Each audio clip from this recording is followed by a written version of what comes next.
combine stateliness and the coziness of a home.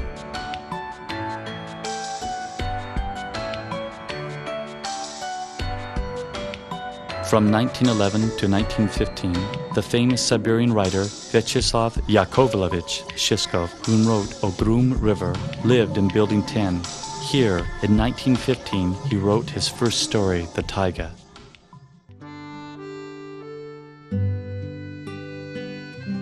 The taiga is all around. If you climb the roofs of the chapels and look far and wide, it is still the taiga and nothing else. If you mount the highest hill which overhangs the river with its blood-red cliffs, it is still the taiga. If you become a bird and ascend to the skies, it is still the taiga. It seems that the taiga neither begins nor ends. The whole world is full of its light. The windows of the wooden homes flare up and shine. These homes are just like the girls who cling to each other in the round dance. Sing, let the birds sing. Let them rejoice and celebrate the shining sun.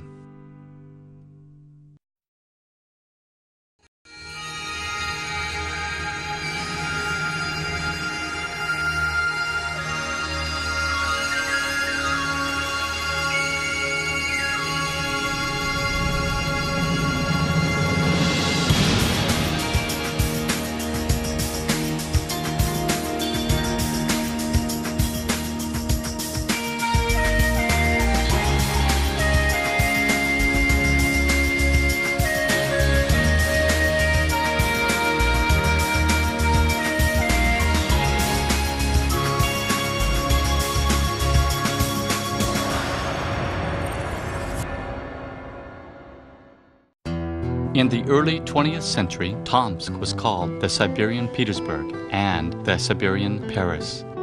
Today, Tomsk is proud to be called the Siberian Athens because of its universities, academia, and culture.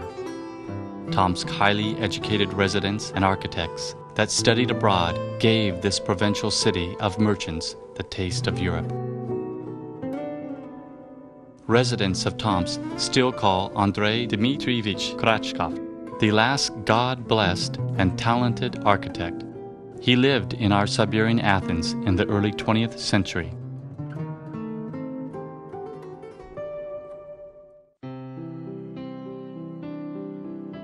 Krячkov's three-story log house on Bulvarnaya Street, nowadays it is Kirov Avenue, is one of the most magnificent examples of the modernist style in wooden architecture.